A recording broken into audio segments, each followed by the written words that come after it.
What? The in-game speak that Blake said.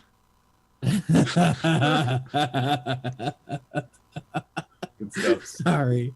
So at that point, he looks around and he introduces you to a very soft-spoken lady sitting in front of an easel, painting. And she is the owner of the establishment, the tavern master. Her name is Theory. Hello, new friend. I like your painting. That's a very nice painting. Can I have a painting? I don't think we're gonna be here long enough for a painting, but it's very pretty. I'm Zephyr, by the way. Hi. She smiles, and before she goes on, she's like, "So, are you staying the night?" Oh, I don't know. I feel kind of bad. Some of our friends, well, they get nervous, so they're outside instead. And I feel bad if I sleep in here. And Micah really wanted a warm bed tonight, but he's not gonna get one, is he? Nope. So I don't know. What do you think, guys? I don't think we're going to be able to leave our friends outside, even though they're a little misguided, but I don't think we can leave them out there. Mm-hmm. She nods. A lady. She nods slightly. I have been sleeping in the wilderness for like 8 days now, right? Has it been a month already? You expect me to just disregard the hospitality of these people? Well, they sit there, and she says, "Well, the rooms, I have one common room and 2 legend rooms. The common room is going to be 3 copper a head. And if you want to rent a legend room, that'll be 5 silver." Do I get a personal masseuse in the legend room? A what? No. Oh. Well, I'll think about being nice to the other people out there. I'll get back to you with that. I don't have 3 copper either. All I have is silver. No. Well, we'll take that instead. Now, well, so, that's okay, Lythella. I think I have some copper, but I think it would be better if we all stayed together, don't you think? Besides, if Vashi's not sleeping here, who are you gonna sleep with? And I want to sleep with Doug. Vashi is my cuddler. I suppose I will sleep outside too. At this point, as all of you are conversing and such, the doors open up, and in walk 3 separate dwarves. God, that caught me off guard. Shit, you Santa. Sorry. I don't know. I'm using a sub. Yeah, it's a sub alert. God, that's too loud in my ears. Nice, Santa. GG, man. Oh my. As the 3 dwarves walk in, I'm like,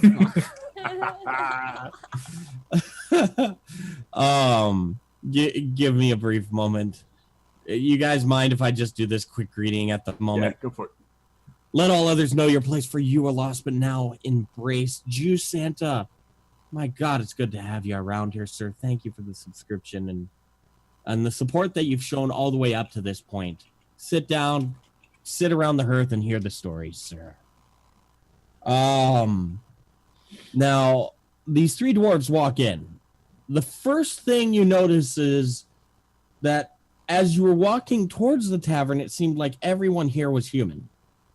These are 3 dwarves. They kind of stick out. One walks ahead of the others, and he looks much more noble in a sense. In fact, he's got what seems to be some semblance of chainmail, but this one looks perfectly fitted to his body. From his top left shoulder to his bottom right hip, there seems to be a weird fabric-y badge sort of thing.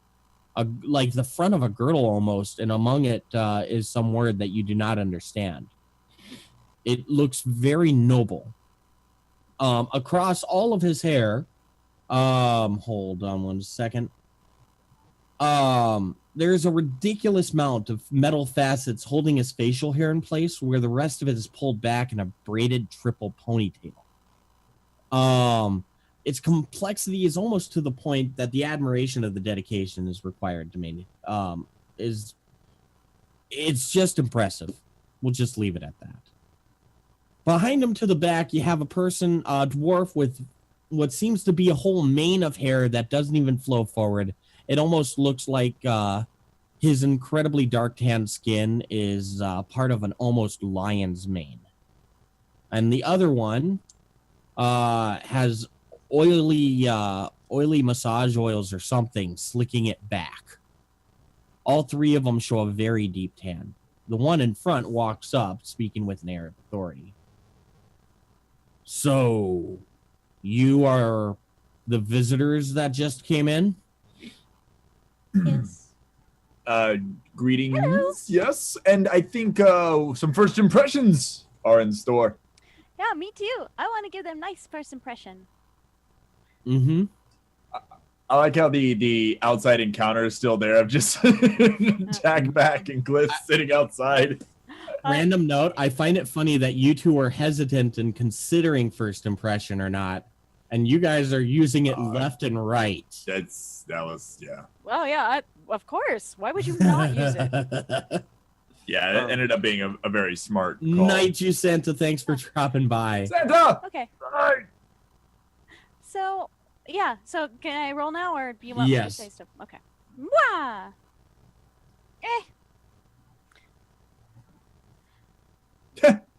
Stop rolling like me. Your hair is pretty. I like your sash thingy. That's really nice. He- It's good to meet you. My name's Zephyr. He looks at both of you, and you notice what seems to be a almost hostile look soften with both of you in your introductions. Oh, He- yes. And this is our friend Lythala. She's special. He looks over to Lythala, and with that, his almost amiable look gets to a slight blushing smirk. Hmm?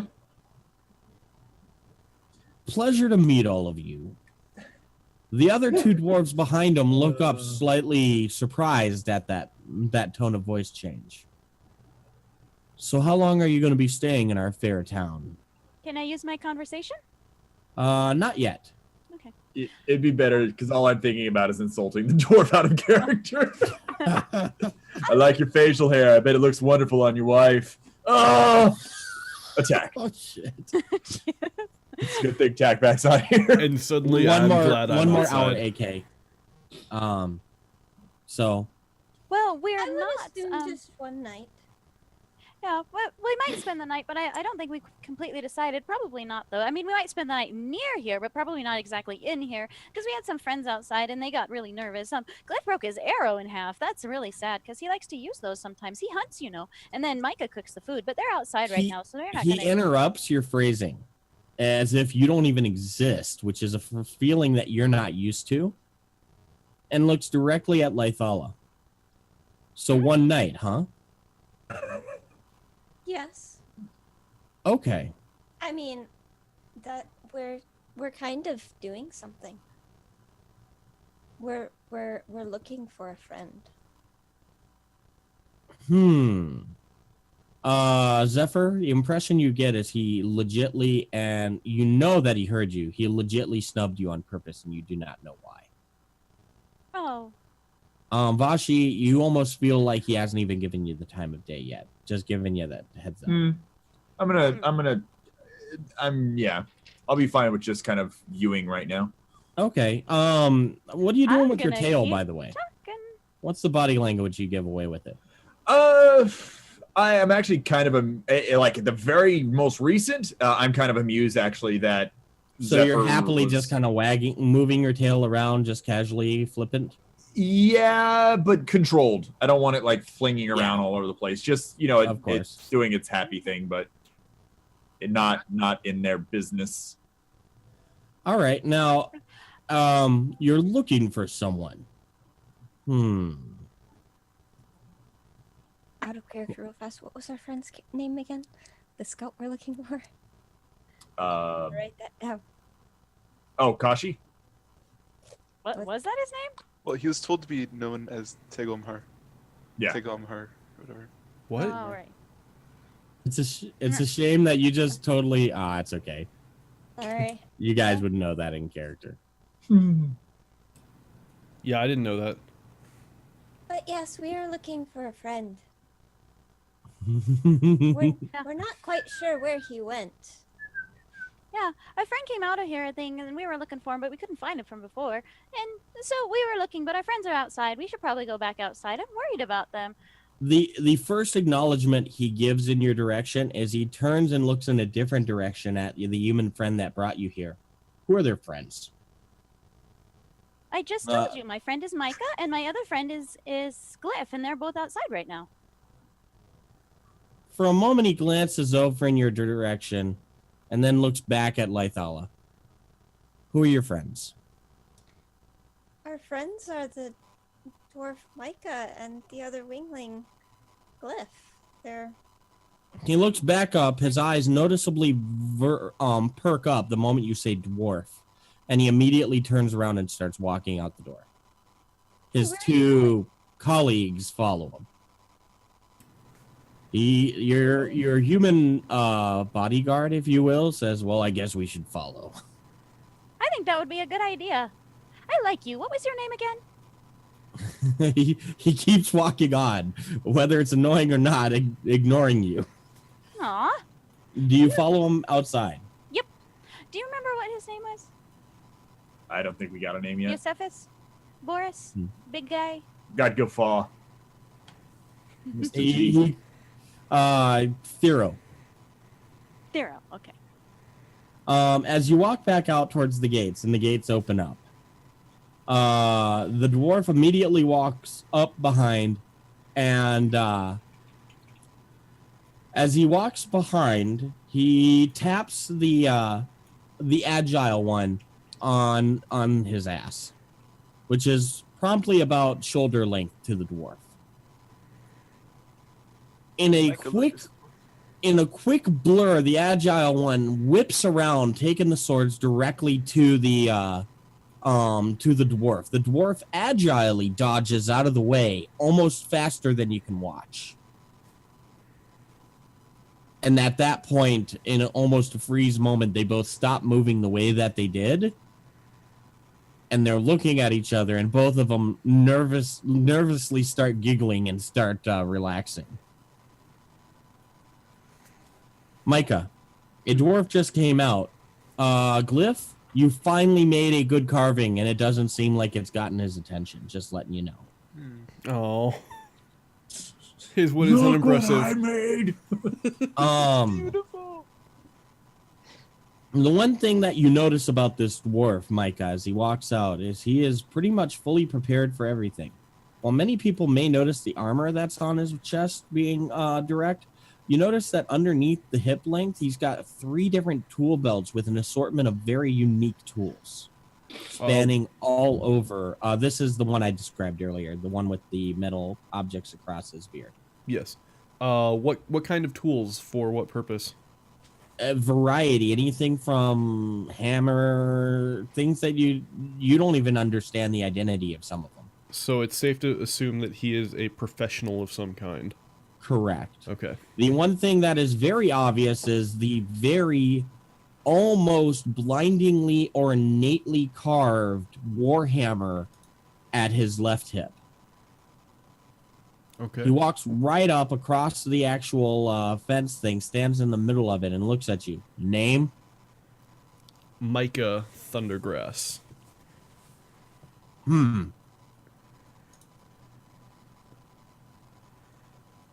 Micah, why are you here?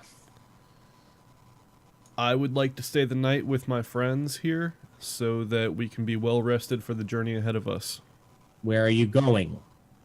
We're searching for a scout by the name of Kashi. What race? Dwarf? Was he a dwarf? He nods slowly. This may be the last answer you have. Will there be trouble tonight?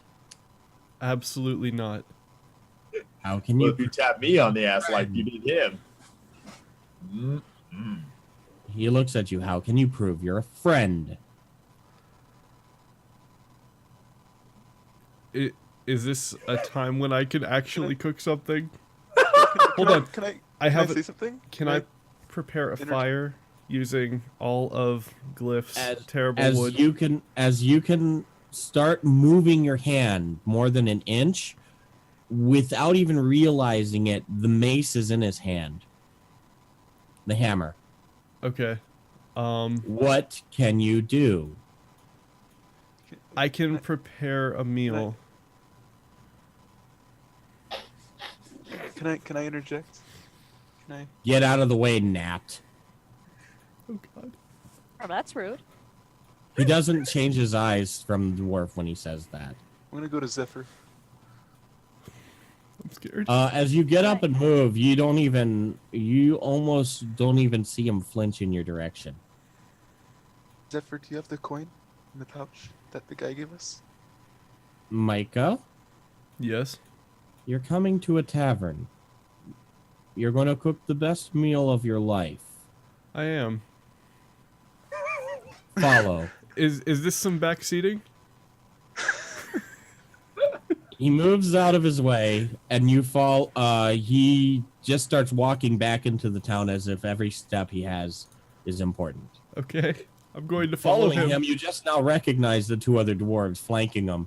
One human, the big one, is laughing out loud at the entire scenario, and the other one is just sitting there almost giggling back at him. Okay, They so, walk into the gates. so are we allowed back in too? Like, do we follow? No one makes any comments to anyone else. They're kind of ignoring you. I think they only see me as a threat. I follow. They don't really care about you and your stupid wood. Zephyr, I don't think they see us as a threat at all. I think they're racist. Out of character, of course, but the guy asked Speciesist? if we could prove that we're a friend. We have the coin. That No, so as all of you are walking in, the doors are pushed open as you're following the other dwarves. You almost feel like a prisoner in your own walk. And as you walk in, the poor innkeeper stands up nervously, where he simply says he's going to use your kitchen. She nods vigorously and just points back towards the door. Everybody stops, and every person resident to the town is looking at Micah. Oh, Jesus. I comment, well, this will be interesting. I'm so scared of crowds. I really hope he cooks something Yeah. legendary. Yeah, That would be the stuff of legends, yeah. wouldn't it? It would. It would definitely. It's okay, Micah. You have a lot of good karma coming towards you. Yes. Yep, too bad he can't use it on skills. Mozinga! Oh, Okay, no. so roll artisan. Just Come like on, that. once. Come on, once. No, no one. For the sake of the story. Hold on. Fumble. CV, you may be making a new character portrait here. Oh god. Hold on. No. Let me roll a few out of the window really quick. Oh no, you're allowed to roll them. Just tell me beforehand which one counts. Okay. That way the audience can be entertained by the rolls. too. The one that's a 20, that one counts. Hold on, I haven't hit it Yeah, yet. no. That one, and this one. Okay, rolling cooking now.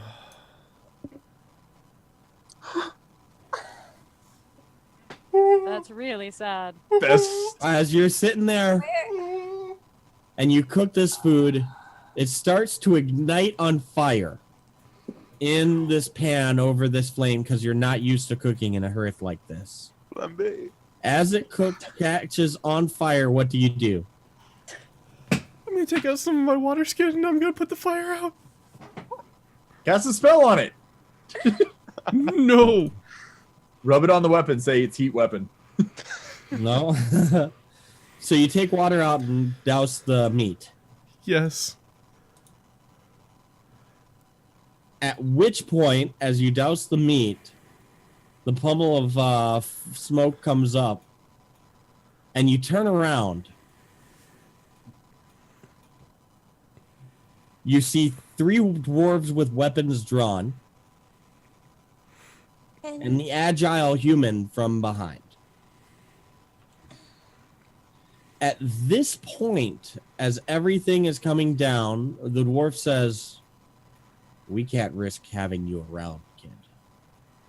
Can That's when the doors break open from the front of the tavern. And you hear the happy human Theo before scream out something that you don't recognize, Micah. Okay. Everyone else recognizes it. So, Micah, take off your headset until you see thumbs up. Oh my god.